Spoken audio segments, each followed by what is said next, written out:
Verilişin baş sponsoru Beko. Salam. Bugün siz Vətən Sağ Olsun tele layihəsinin 4-cü mərhələsindəsiniz. Yəni, təxris mərhələsində. Bugünkü verilişimiz digər verilişlərdən biraz fərqli olacaq. Elə məkanımız da fərqlidir. Ona görə ki, bugün artıq proyektin sonuncu mərhələsidir və mən ilk olaraq bu proyektdə öz universitetlərini təmsil edən Bakı Dövlət Universitetinin komandasını dəvət edirəm. Buyurun uşaqlar.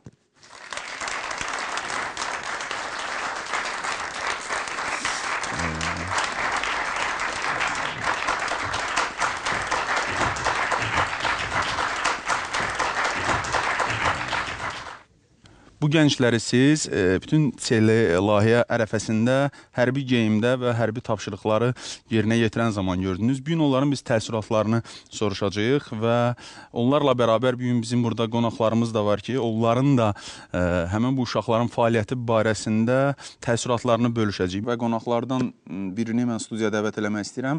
Daxili Qoşunların Mətbuat Xidmətinin rəisi Polkovnik Leytenant Təranə Məmmədova. Təranə xanım, buyurun. Xoş gəlmişsiniz. Bu ay bizim verilişin mövzusu əskər yeməyi ilə bağlı idi. Elə ona görə də mən indi bura Daxili Qoşunların Ərzaq Xidmətinin rəisi Polkovnik Leytenant Rahim İskəndərovu dəvət edirəm. Buyurun canım Polkovnik Leytenant. Yeməkdən söz düşmüşkən mən bura indi Milli Kulinariya Mərkəzinin baş direktoru, UNESCO-nun ənənəvi qida komitəsinin sədri Tahir Əmraslanovu dəvət edirəm. Tahir müəllim, xoş gəlmişsiniz. Buyurun, zəhmət olmasa öz yerinizdə əyləşin. Bildiyiniz kimi bizim verilişimiz Gənclər İdman Nazirliyinin birbaşa dəstəyi ilə hazırlanır. Elə ona görə də indi bura dəvət eləyəcəyim qonaq Namiq Cəfərov Gənclər İdman Nazirliyinin sektor müdürüdür. Namiq müəllim, siz də xoş gəlmişsiniz. Buyurun. Bizim növbəti qonağımız çox populyar estrada müğənnisi Samirə Allahverdi. Samirə həm də komandanın, tağım komandirinin müavini vəzifəsini icra edibdir. Samirə, buyur, zəhmət olmasa, geç əyləş. Və mən indi rejissorlarımızdan xahiş etmək istəyirəm. İlk olaraq, belə deyək, bu bir ay ərzində baş verənlərdən qısa bir sujetə izləyək. Sonra yenidən studiyada sizinlə bərabər birlikdə olacaq. Vətən Sağ Olsun layihəsində Bakı Dövlət Universitetini təmsil edəcək komandanın təşkil olunması üçün ilk mərhələ seçimdən ibarət oldu. Tələbələrin sırasından 12 nəfərin seçilməsi həkim, psixoloq, idman müəllimi, sənətçi və hərbiçilərdən ibarət 7 nəfərlik münsiflər heyətinə tapşırılmışdı. Bu seçim tələbələrin vətən bilgisinə, vətənpərvərlik duyğusuna, fiziki və psixoloji durumlarına görə aparılırdı. Münsiflərin yekdil rəyi ilə seçilmiş 12 tələbəyə ehtiyat üzv kimi 2 nəfər də əlavə olundu və bu komandanın hər bir üzvü Mediklabın tibbi personalı tərəfindən kompleks müayinədən keçirildi. Hərbi təlimlər zamanı bədbəxt hadisələrin baş verə bilmə ehtimalı nəzərə alınaraq, komanda üzvlərinin hər biri Mediklabın peşəkar həkimi tərəfindən ilk tibbi yardımın göstərilməsi barədə maarifləndirildilər. Eyni zamanda hər hansı bir hadisə baş verəcəyi halda komanda üzvlərinin sığorta ilə təmin olunmaları təşkil olundu. Tələbələr Bakı Sığorta şirkəti tərəfindən sığortalandılar. Bununla da komanda layihədə iştirak etmək üçün tam hazır vəziyyətə gətirildi. Bakı Dövlət Universitetinin layihədə təmsil edən komanda üzvləri növbəti mərhələdə Daxili İşlər Nazirliyinin Daxili Qoşunlarının en saylı hərbi hissəsində sıra hazırlığından keçdilər. Xidməti heyvanlarla qulluq qaydaları ilə tanış oldular. Silah, sursat və texnikaya yaxından bələd oldular. Atıcı silahlardan istifadə qaydalarını öyrəndilər və ən nəhayət fiziki və taktiki təlimlərə cəlb olundular. Son nəticədə bu tələbələr demək olar ki, hərbi hissə şəxsi heyətinin xidmət və təlimlərinin bilavasitə şahidi və iştirakçısı oldular. Üçüncü mərhələdə isə komandanı konkret tapşırıq gözləyirdi. Komanda hərbi hissənin yeməkxanasında aşpaz və yeməkxana fəhləsi qismində xidmət etməli idi. Hərbi hissənin tibb məntəqəsində yoxlanıldıqdan sonra tələbələr ərzaqın alınmasında, təmizlənməsində və bişirilməsində bilavasitə iştirak etdilər. Eyni zamanda əskərlərin gündəlik ərzaq norması, ərzaq menyusu barədə də məlumat alan tələbələr ümumiyyətlə daxili qoşunların mətbəxi haqqında kifayət qədər informasiya almağa nail oldular. Hərbi hissə şəxsi heyətinin nahar yeməyini hazırlayan Bakı Dövlət Universitetinin komandası sonda əskər və zabitlərə qulluq edərək yeməkxananın hazırlanmasında və yeməyin paylanmasında da iştirak etdi. Bununla da Bakı Dövlət Universitetinin Vətən Sağ olsun layihəsində təmsil edən komandanın şərti xidmət müddəti başa çatdı.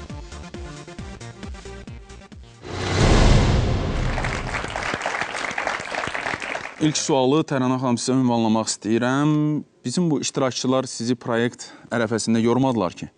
Qətiyyən, yəni seçim turunda bir balaca, yəni məndə bir balaca inam çox az idi ki, yəni bu uşaqlar hərbi hissədə deyilənləri yerinə yetirsinlər, hərbi hissə ab-havasına alışsınlar. Amma çəkiliş vaxtı, yəni mən gördüm ki, bunlar çox asanlıqla, çox tez və çox böyük məhəbbətlə, yəni sevərək bu işi gördülər. Bütün sahələrdə, istər sıra hazırlığında, istər silah, texnika ilə tanışlıqda və istərsə də mətbəxdə. Yəni, mən belə düşünürəm ki, bu uşaqlar öz vəzifələrinin öhdəsindən layiqincə gəldilər. Namiq müəllim, mən sualı sizə ünvanlamaq istəyirəm. Ümumiyyətlə, bu cür verilişlərin, tələbələrin, mülki insanların əskərlərlə fəaliyyət göstərməsi sizcə vətənpərvərliyə nə qədər təsir göstərəcək? Vətəni müdafiə etmək, ordu sıralarında qulluq etmək hər bir Azərbaycan gəncinin müqəddəs borcudur. Əlbəttə ki, gənclər erkən yaşlarından, yeniyetmə yaşlarından özlərini ordu sıralarında hərbi qulluğa hazırlamalıdırlar. Və bu məqsədlə keçirilən müxtəlif tədbirlər, naziri tərəfindən hərbi idman oyunları, digər mədəni kütləvi tədbirlərdə gənclər iştirak edirlər və onlar özlərini hərbi qulluğa hazırlayırlar. Və bu tipli verilişlərin gənclərin ordu sıralarında hazırlığa keçmələri üçün, müəyyən dərəcədə hərbi bilik haqqında məlumatlar almaları üçün, müəyyən dərəcədə özlərini hərbi qulluğa hazırlamalı üçün çox əlverişli şərait yaradır. Mən Samirə xanıma sual vermək istəyirəm. Samirə, sən birinci dəfə deyildi proyektdə iştirak edirsən və bundan qabaq da, belə deyək, buna bənzər proyektlərdə iştirak eləmişdin. Bu dəfəki mövzumuz sırf əskər yeməyi ilə bağlı idi və yenə deyirəm, birinci dəfə deyil proyektdəsən və birinci dəfə deyil əskər yeməyi yeyirsən. Ümumiyyətlə, əskər yeməyinə qarşı münasibətin necədir? Necə idi? İndi necədir? Yəni, əvvəllər mən də oradan-buradan eşidirdim ki, əskər yeməyi heç də yaxşı deyil. Amma bu proyektdə iştirak edəndən sonra bildim ki, yanlış bir məlumatdır, yəni dedikodulardır. Çox normal bir yeməklərdir. Hər halda mən hansı bir hərbi hissədə oldumsa, çəkilişimiz harada getdisə, yəni yemək də oradan da yüksək səviyyədə idi, hər şeydən. Yəni, birincidən tutmuş, yəni belə Lori dildə desə, pervadan tutmuş, ikinci hamısı, kompotuna qədər, hətta salatına qədər hamısı var idi. Yəni, mən çox razı qaldım. Ümumiyyətlə, siz razı qaldınız. Mən çox üzr istəyirəm. Uşaqlar da bura gələndə mən onlara sual verirdim və deyirdim ki, əskər yeməyinə necə razısınız? Bilirsinizmi əskər yeməyi necə olur? Yəni, bəziləri olub ki, deyiblər ki, deyəsən, yox, xoşumuz gəlmir. Bəlkə elə uşaqlar, baxın, siz artıq proyektdə, belə deyək, başa vurursunuz və birinci gündən sizlə danışdığımız kimi bu proyektin ilk iştirakçılarıydınız. Və ola bilsin ki, nəysə bir çətinliklər var idi. Ümumiyyətlə, nədənsə razı, nədənsə narazı qaldığınız bir məqamlar. Necə idi yeməklər? Xoşuma gəldi yemək, Pərvanə? Yeməklər çox yaxşı idi. Nəyi yaxşı idi? Yəni, Samirə xanımdan razıyam. Hamı əvvəllər deyirdi ki, əskər yeməyi belə. Yəni, eşitdiklərimizə görə də. Nə deyirdi? Yəni, əskərdən gələn əskərlərdən belə deyək, eşitirdik ki, əskər yeməyi yaxşı olmur. Amma özümüz gözümüzlə görəndən sonra fikrimizi hardasa dəyişdik. Ümumiyyətlə, mən... Yəni, əskər yeməyə fikirləşəm ki, olduğu kimidir. Elədir ki, var. Necə olmalıdırsa elə elədir. Bəli, elədir ki, var. Yeməkdən söz düşmüşkən, Tahir müəllim, uşaqlar deyirlər ki, əskər yeməyi elə belə olmalıdır. Sizin fikrinizcə necə? Belə olmalıdır, yoxsa biraz fərqli olmalıdır? Əvvəlcədən istəyirəm, bayaqki fikrə qayıdım ki, Azərbaycanda məncə bizim sərhəd zonamızda böyükdür və böyük bir düşmənimiz var. Ona görə mən bu verilişi alqışlayıram. Ümumiyyətlə, orta məktəblərdən, ibtidai siniflərdən biz hərbi dərsləri keçməli, özü çox yüksək səviyyədə və bu Gənclər Nazirliyi ilə universitetin birgə elədiyi bu layihə çox gözəldir. Həm də artıq bizim teleməkanda şoulardan, o böyük yalanlardan başqa baxımlı bir veriliş yarandı. Mən keçən verilişə baxdım və təbrik edirəm İctimai Televiziyanı bu addımla. Bu çox gözəl nailiyyətdir. O ki, qaldı qidalanmaya. Gəlin bir şeydən çıxış eləyək. Ordudan qayıdan əskərlər gələcəyin atalarıdır. Bunların sağlamlığı necə olacaqsa, gələcək Azərbaycan xalqının sağlamlığı o olacaq. Əgər bir gün əskər oradan xəstə qayıtsa, sabah biz xəstə nəsil alacağıq və onda qorunmağa da heç kəsi lazım gəlməyəcək. Mən təəssüf ki, o mətbəxdə özüm olmadım və arzu edirəm gələcəkdə imkan olsa çəkilişlərdə mən çox istəyərdim həmin verilişlərdə iştirak edeyim, özüm də kömək edeyim. Mənim oğlum bugünkü gün milli ordudadır və yeməkdən bir şikayət yoxdur. Amma biz düşünməliyik gənclərin gələcəyini. Ona görə yeməklərin strukturasında olan, indi təsdiq olunub orada qayda var, bilirsiniz ki, normalar, o Sovet dövründən qalan normalardır, təsdiqlənir və eyni ilə də demək olar ki, bugün saxlanılıb. Amma mən sizə 18-ci ildə bizim dövlətimiz, ilk dövlətimiz qırılanda Mehmandarovun sözlərini xatırlatmaq istəyirəm ki, ordu, Azərbaycan ordusu, xarici orduların qəbul etdiyi qida ilə yox, məhz milli xörəklərlə təmin olunmalıdır. Hətta Mehmandarov orada deyir, neçə dəfə orada bozbaş verilməlidir, həftədə neçə dəfə plov verilməlidir filan və s. Və bu sözlərdə çox böyük həqiqət var, bu düşünülmüş addımdır. Və orduda verilən, mən bilmirəm, indi uşaqlar deyə bilərlər, hansı milli xörəkləri yedilər. O milli xörəklər ordu standartına uyğunlaşdırılmalı və orduda pişmə şəraitinə və yüksək keyfiyyətlərini saxlayaraq uyğunlaşdırılmalıdır. Orduda verilən yeməklər evdəki yeməklər olmalıdır və onlardan daha yaxşı, daha keyfiyyətli, daha sağlam olmalıdır. Amma demək istəyərdim ki, ordunun o bir istəki daxili qoşunlarda deyil, o biri qoşunlardan da aparılan söhbətlər olduğum hissələrdə baxdığım gördüklərim o nəticələrə gətirməyə əsas verir ki, bəzi dəyişiklərə həm avadanlıqda, həm qidanın strukturasında olan dəyişiklərə ehtiyac var və bunlar yalnız ordunun deyil, bu ölkənin problemidir, cəmiyyətin problemidir və bu problem həll olunmaqdadır və olunacaq. Sonra o periftaroy deyirlər, yəni duru xörəklə, əsas xörəyin ayrıca verilməsi, amma bizdə elə xörəklərimiz var ki, bunlar bir yerdə pişir, tutaq ki, bozbaşdır, pitirdir, filandır. Bunların da icazə verilməsi, bir də müəyyən bir orduda xidmət edən, tutaq ki, qida ilə məşğul olan zabitlərə bir az imkan vermək lazımdır ki, qidanı yaxşılaşdırmaq üçün bir 5%, 10% onların imkanları olsun dəyişiklik eləməyə. Ordu bunlar əmrləndir. haqqında danışacaq Tahir müəllim. Mən Rahim müəllimə sual vermək istəyirəm. Tahir müəllimin dediklərini eşitdiniz, mən də hamımız eşitdik. Amma mən bilirəm ki, daxili qoşunlarda sözün hər bir mənasında milli yeməklər də verilir və belə deyək, o bişmə istehsalat sexləri də çox yüksək səviyyədədir. Bəlkə siz özünüz bu barədə məlumat verəsiniz. Nədir, necə hazırlanır, hansı avadanlıqlardır, hansı milli yeməklər bizim əskərlərimiz yeyirlər? Verilişdə gördünüz bunların hamısının. Yeməklərin hazırlanma qaydası necə, yeməklər bizdə hazırlanır.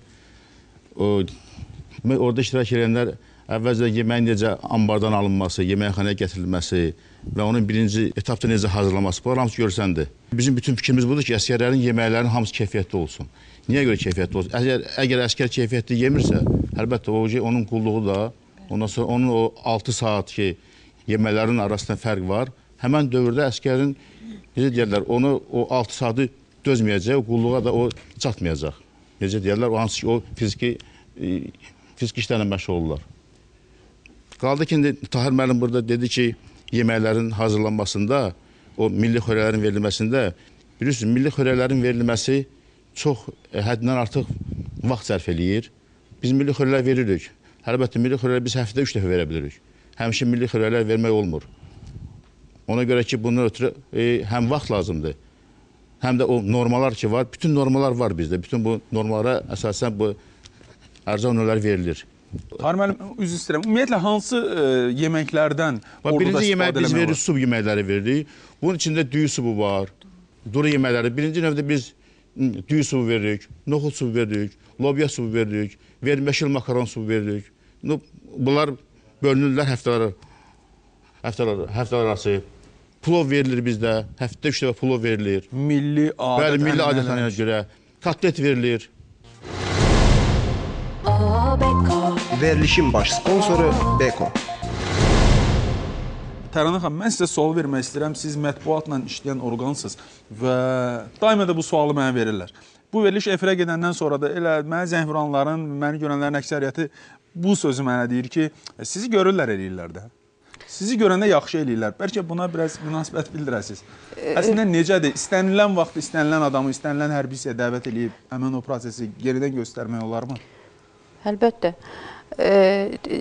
Bu, yəni sizin bu axırıncı verilişiniz daha çox maraqla qarşılandı. Yəni bu təbii bir işdir ki, sən söyləyirsən ki, valideynləri ancaq maraqlandırır onların yeməyi, yaxşı qaçmağı filanı yox. Bu təbiidir. Yəni valideyn düşünürsə, əgər onun övladı keyfiyyətli, lazımınca qidalanarsa, təbii ki, onun əskəri borclarını da yerinə yetirmək onun üçün rahat olar. Biz yəni bu sahəni çox istəyirik ki, təbliğ eləyək. Yəni bu cəmiyyət üçün, valideynlər üçün bu çox vacib bir sahədir, yəni əskərin qidalanması. Valideynlər bizdə yəni hər həftənin 6-cı bazar günü açıq qapı günüdür. Yəni belədir. Bütün valideynlər gəlir, övladları ilə görüşür, yeməkxanada olurlar, övladları ilə birgə qidalanırlar. Və mən sizi inandırım ki, yəni o bir dəfə, 2 dəfə övladının necə qidalandığını görən valideyn artıq tam rahatlıqla evində otura bilir.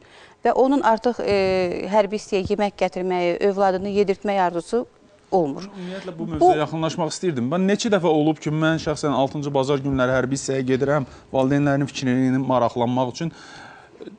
İnanırsınız, bir dənə o övladı əskərlikdə də 2 dənə belə bir 20 kiloluq sumka 40 kilo yeməklə gəlir. Ümumiyyətlə bu nə dərəcədə düzdür? Onların heç biri hərbi hissəyə buraxılmır. Yəni mən sizə tam əminliklə deyirəm ki, daxili qoşunların heç bir hərbi hissəsinə valideynlərin gətirdiyi yeməklər yəni daxil olmasına icazə verilmir. Niyə icazə? Rahim müəllim, bəlkə siz buna bir aydınlıq verin. Niyə icazə verilmir ki? Ona görə ki, o yeməklərdən o əskərlər ola bilsin, haçansa o yeməyi valideyn bişirib saxlayıb, 2 gün əvvəlcən, 3 gün əvvəlcən. Ola bilsin, harada saxlayıb, onu biz bilmirik. Xarab ola bilər. Əskərlər həmən yeməkdən zəhrələnə bilərlər. Tahir müəllim, ümumiyyətlə düzgündür bu. Mən bir şey deyim, valideynlər hətta həm təmiz, həm gözəl yeməyi də pişiriblərsə, orduda qidalanma sisteminə əskərin mədə bağırsağı adət eləyir. Onu dəyişdirəndə, necə ki biz başqa yerə gedəndə, mədə bağırsaq, hətta sağlam qidadan da mədə bağırsaq pozuntuları baş verir. Bu bir.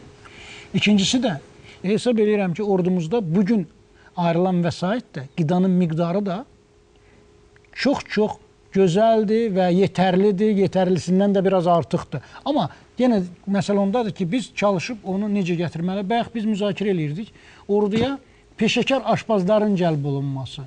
Müxtəlif yolları var. Tutaq ki, peşə məktəbini qutaran aşpaza imkan vermək ki, 2 kilo təcrübədə də işləsin. Sonra onları etap-etap ordunun ehtiyacı qədər orduya götürmək ki, orduda olanlar da çox yüksək səviyyəli mütəxəssislərin qidasını alsınlar. Düzdür, sizin sözdə həqiqət çoxdur.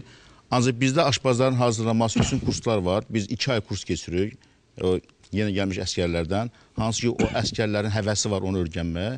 Biz onlarla 2 ay bu məndən təlimatın əsasında onları öyrədik və onlara hərbi hissələrə veriləndən sonra 2 illik məktəblər bizdə açılıb və çox bir yeniliklər var.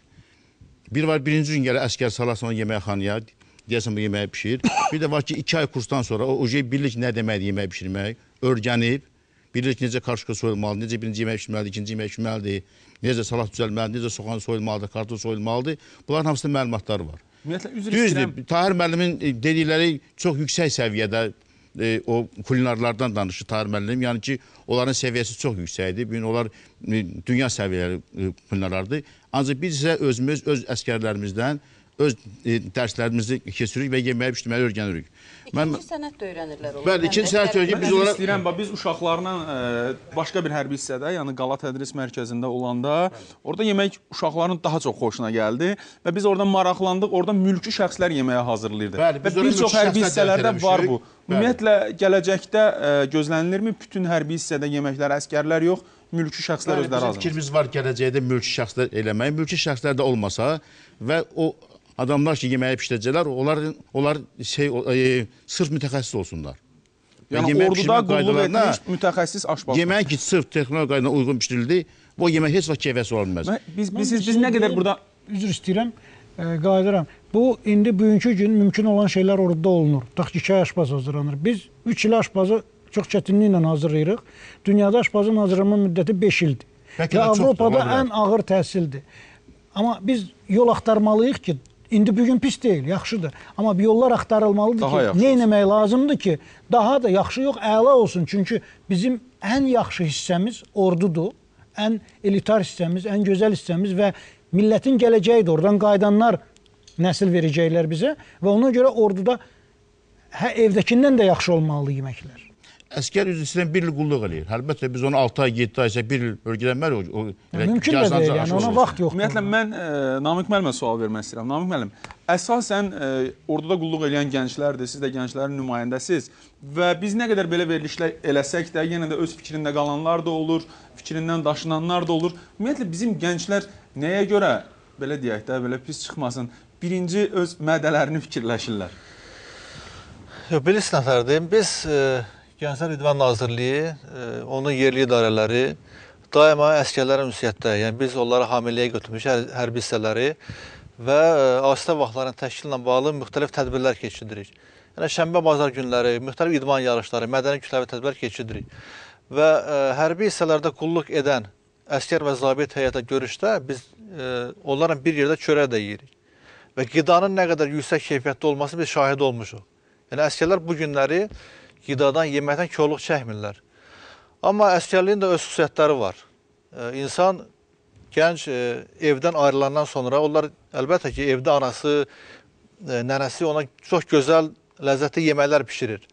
Hərbi hissədə həmən ləzzəti almaq mümkün deyil. Çünki orada bir nəfərə yox, 100 nəfərə, 500 nəfərə yemək hazırlanır. Onun keyfiyyəti əlbəttə ki, evlə müqayisə eləyəndə bir balaca zəifdir. Və əskərlikdə başqa qida məhsulları evdəki kimi yoxdur. Məsələn, gənc evdə olanda xaladenik açır, soyuducunu açır, ürək nə istəyir oradan götürüb yeyir. Aclığın oradan müəyyən dərəcədə ala bilir qabağın. Amma əskərlikdə qapalı hərbi hissədədir, onun əlavə gedib harasına yemək almaq, müəyyən dərəcədə qidalamaq imkanı məhduddur. Ona görə o bütün günü gözləyir ki, səhər çörəyin yesin, günorta çörəyi, bir də axşam çörəyin yesin. Və o 6 saat müddət ərzində o acır.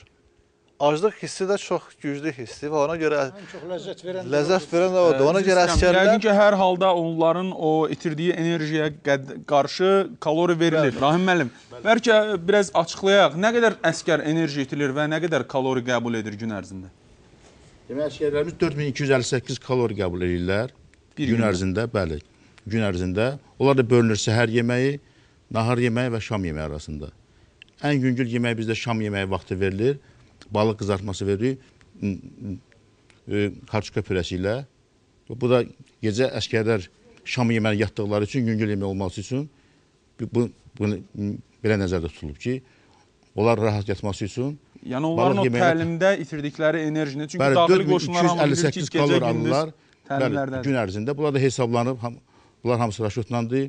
Bu menyu tutulub, menyu əsasında bunlar hamısı o yeməklər pişirilir, səhər yeməyi, nahar yeməyi, axşam yeməklər, bunlar hamısı beləsi tənzimlənir. Tahir müəllim, sizə belə bir sual vermək. Mən sizə bir şey deyim, bax, elə sualdan qabaq, mənim oğlum indi hərbi hissədədir də, evdə o qədər də ona yemək yezdirə bilmirdik biz.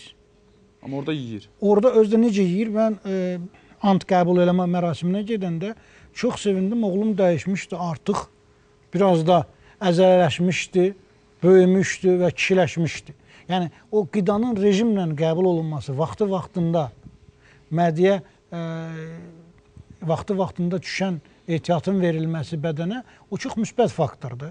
Və evimizdə düzəməlli yemək yeməyən oğlan əməlli başlayıb yemək yeməyə. Mən Samirəyə sual vermək istəyirəm. Samirə, sən gəncsən və gənc olmağına baxmayaraq çox populyarsan və mən bilirəm ki, sənin demək olar ki, gün rejimin çox gərgindir.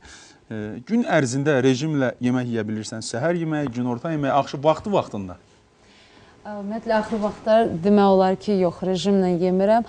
Amma çalışıram ki, aldığım qida, yəni ki, canıma daha xeyirli olsun. Bayaq Tahir müəllim dediyi kimi, mən seri çörəkdən, yəni ağ çörək mən demək olar ki, heç yemirəm. Adi bir salatlar yeyirəm ki, canıma faydalı olsun. Səncə Axşamlar ümumiyyətlə yemirəm. Mən sualı başqa, əskərlərin yediyi yemək gün ərzində rejim, səhər də olmusan, günorta da, axşam da, yəni tam səmimi. Çünki belə deyək, sən hərbiçi deyilsən və səni orduya bağlayan əslində heç nə yoxdur. Fikri bir də, orada olan yemək əskərə kifayətdirmi? Bayaq Tahir müəllim dedi ki, yəni milli xörəklərimiz olmalıdır. Mən Tahir müəllimlə haradasa razılaşıram, haradasa yox. Nəyə görə? Çünki doğrudan da hər bir hərbi hissədə 500, mən bilmirəm nə qədərdir orada əskərlər və onlar üçün bu məsələn bizim milli yeməyimiz var dolma.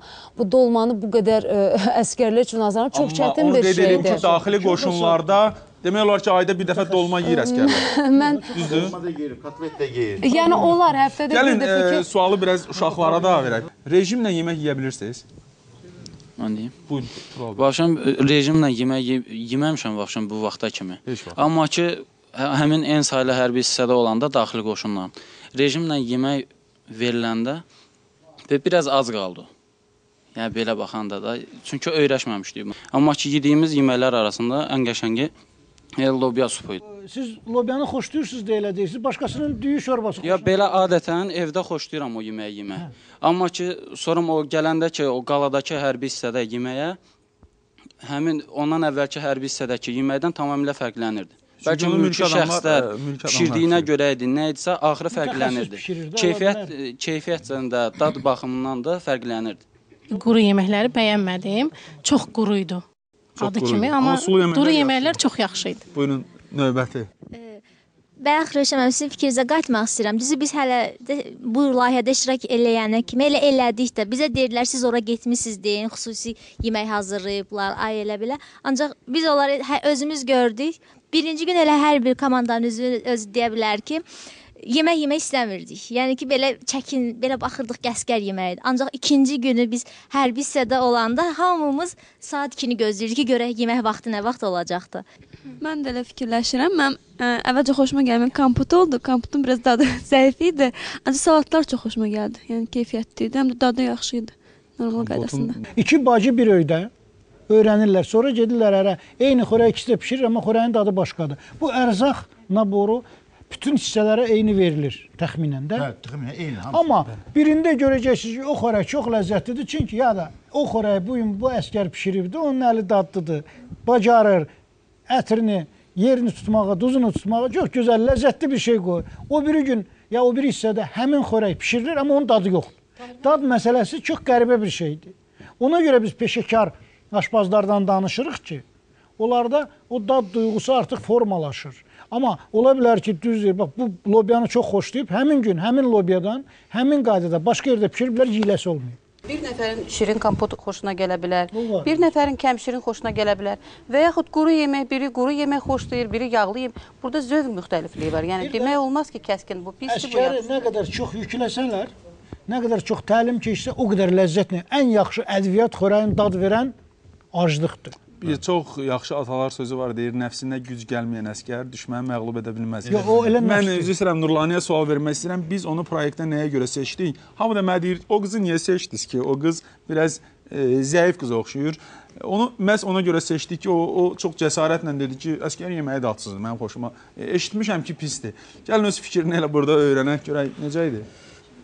Mən bura gəlməmişdən əvvəl belə eşitmişdim ki, əskər yeməyi çox dadsız olur doğrudan.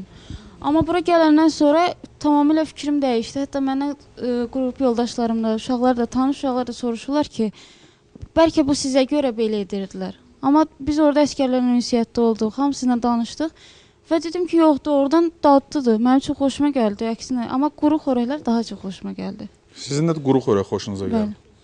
Yəni, bugünkü gündə artıq mən daim statistik məlumatları alıram. Ordudan yayınmaq istəyənlər bəzi yollarla, özlərinin müxtəlif xəstəliklər və yaxud da müxtəlif bəhanələrlə olanların sayı çox azdır, çox azalıb sözün hər bir mənasında. Mən yenə Namiq müəllimə sual vermək istəyirəm. Bu azlar, amma yenə də var. Axı, bunlar niyə var? Bilirsiniz, Azərbaycanda bu günləri əhalinin 30% gənclərdir. Yəni 14-29 yaş gənclərdir. Və onların vətənpərvərlik tərbiyəsi, mənəvi əxlaqi tərbiyəsi bütün dövlət orqanları olduğu kimi nazirin daim diqqət mərkəzində olan məsələdir. Və bu məqsədlə müxtəlif tədbirlər həyata keçirilir. Məsələn, çağırış yaşlı gənclər üçün biz hərbi idman oyunları keçiririk. Bu Şahin, Cəsurlar hərbi idman oyunlarıdır. il ərzində həmin oyunlarda 100 minlərlə gənc iştirak edir.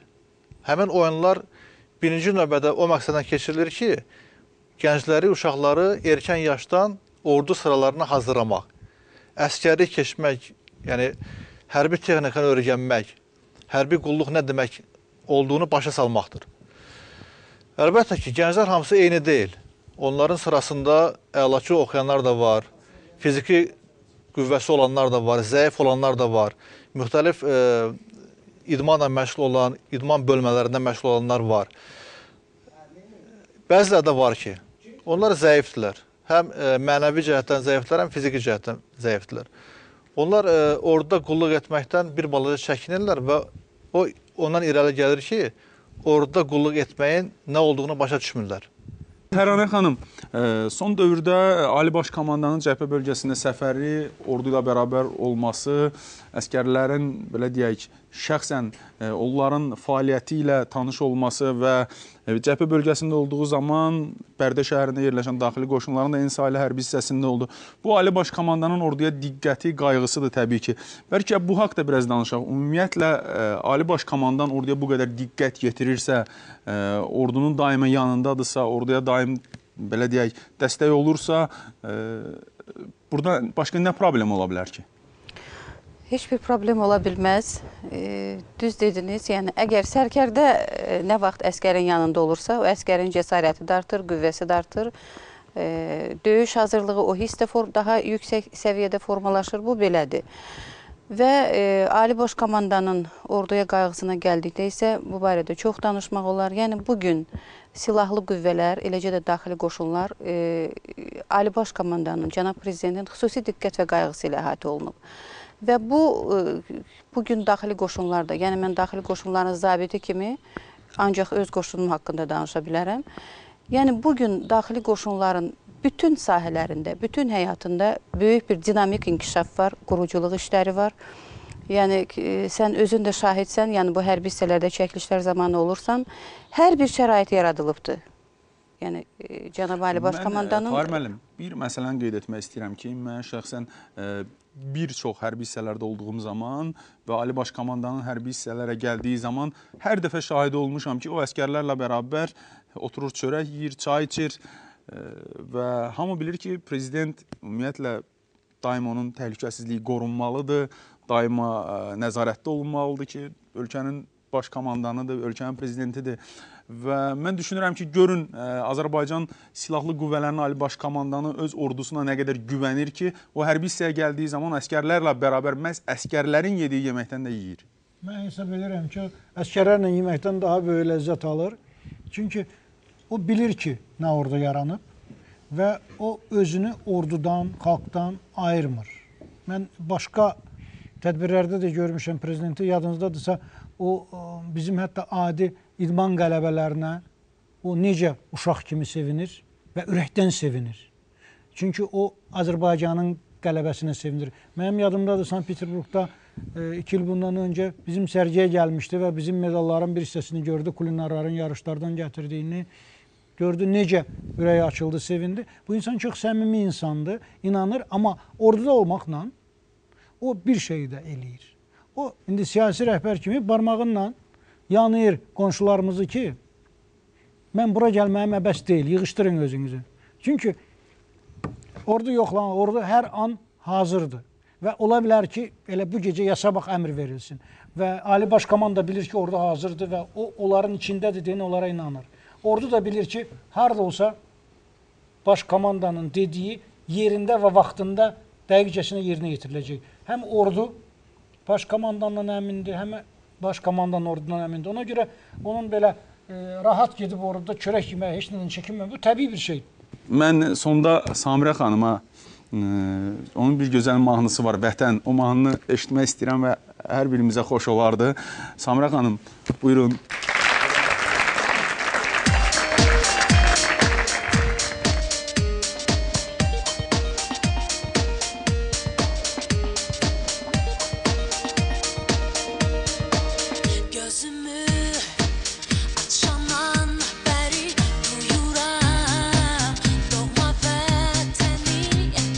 Her an kalbimde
Samira xanım, zəhmət olmasa buyurun bura.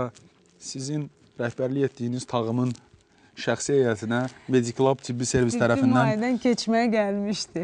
Yox, tibbi müayinədən keçmək kağızı bunlardır. Uşaqların hər biri haqqında, sağlamlıqları haqqında arayış verilir. İstənilən yerə təqdim edə bilərsiniz. Universitetə, iş yerinə Mediclub tərəfindən verilib. Bunlar isə Mediclub'un bilirsiniz, uşaqlara biz efirdə də tamaşaçılar gördülər. Hər birinə ilk tibbi yardım haqqında dərs keçildi. Onlar imtahan verdilər və hər biri sertifikatla belə təqdim olunur ki, onlar istənilən yerə bunu göstərə bilərlər ki, onlar həqiqətən də ilk tibbi yardım göstərməyə hazırdılar. Buyurun və keçin yerinizə, sonra öz komandanıza paylayarsınız onlara.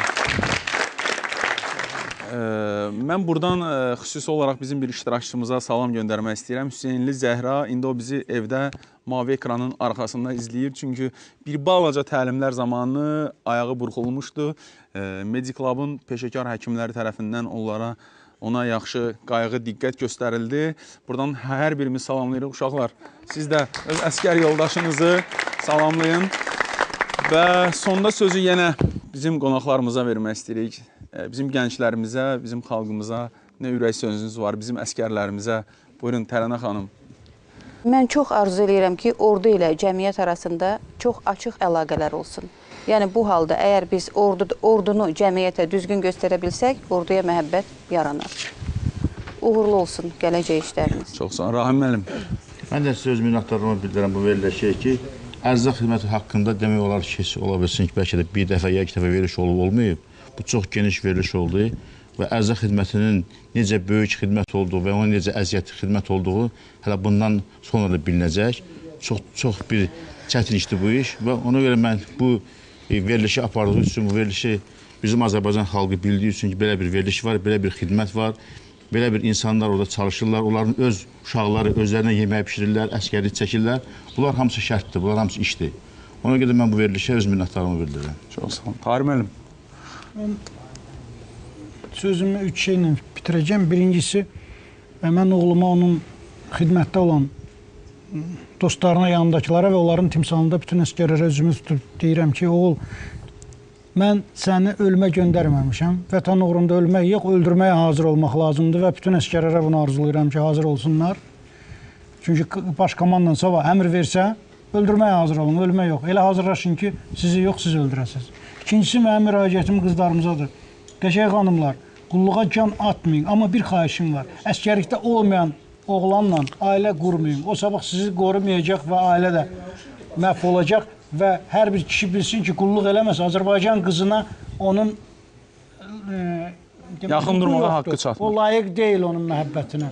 Üçüncüsü isə mən biraz hərdən birdən qaralıram, bir böyük şeirdən bir balaca kuplet oxuyacağım. Axırıncı demək istədim. Gün gələr, gedənlər yenə qaydar, deməklə hayfımız ayaqda qalar. Qalibiyyətlə bu ölkə gələndə cana, dünya ləbbək deyəcək Azərbaycana. Bu bizim əqidəmizdir və bu əqidədə biz varıq. İnşallah.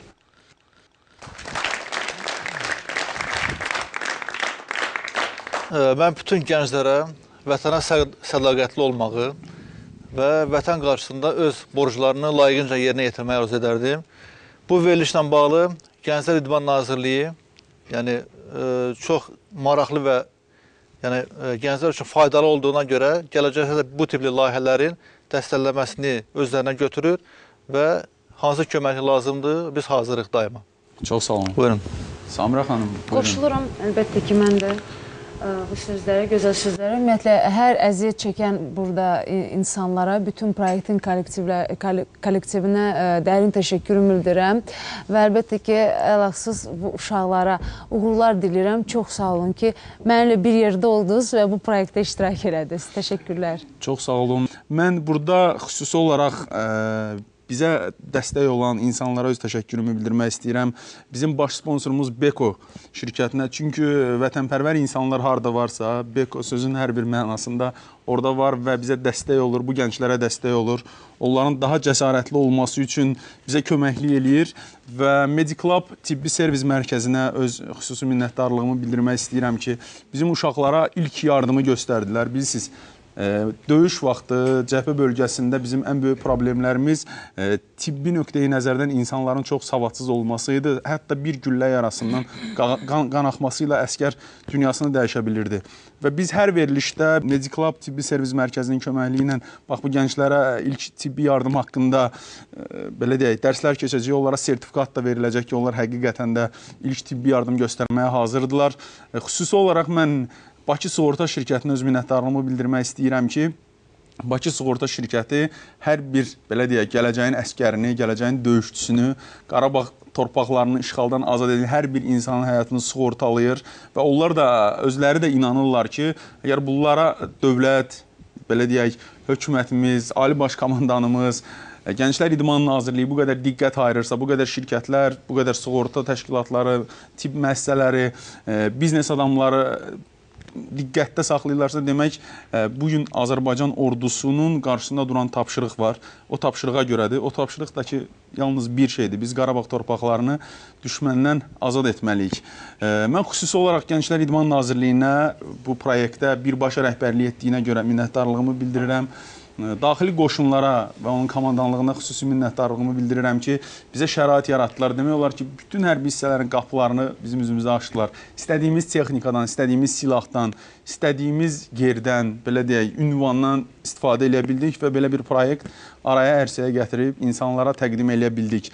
Növbəti proyektlərdə də artıq həm daxili qoşunların, həm Müdafiə Nazirliyinin, Sərhəd qoşunlarının, Fövqəladə Hallar Nazirliyinin, Ədliyyə qoşunlarının hərbi hissələrində olacağıq, səhra şəraitində olacağıq, dağlarda xidmət aparacağıq, zirehli texnika ilə, Xəzər dənizində Dövlət Sərhəd Xidmətinin sahil mühafizəsi ilə və Müdafiə Nazirliyinin hərbi dəniz donanması ilə, aviasiya ilə, vertolyotlar, samalyotlar, yəni hər şey bu proyekt belə deyək, özündə birləşdirəcək və göstərəcək ki, sözün hər bir mənasında Azərbaycan ordusu tək yemək yeməklə, əskər geyimi geyməklə, tək bax belə burada durmaqla deyil, həm də sözün hər bir mənasında gecə-gündüz təlimlərlə məşğuldur. Və mən xüsusi olaraq, belə deyək, Samirəyə minnətdarlığımı bildirmək istəyirəm ki, biz bir çox müğənnilərə, bir çox tanınmış ulduzlara müraciət etdik ki, bizim proyektdə iştirak etsinlər. Müxtəlif bəhanələrlə çox aradan çıxdı, belə deyək, sözün hər bir mənasında. Amma yenə də bizimlə bərabər olan insanlar var, vətənini sevən, vətənini canından çox sevən, onu qorumağa layiq olan insanlar var və o insanlar bizlə bərabərdirlər. Sonda bir kəlmə ilə demək istəyirəm ki, torpaqda izi olmayanın süfrədə sözün hər bir mənasında üzü olmaz. Sağ olun. Verilişin baş sponsoru Beko. Bizim an yerimiz vətən sağ olsun.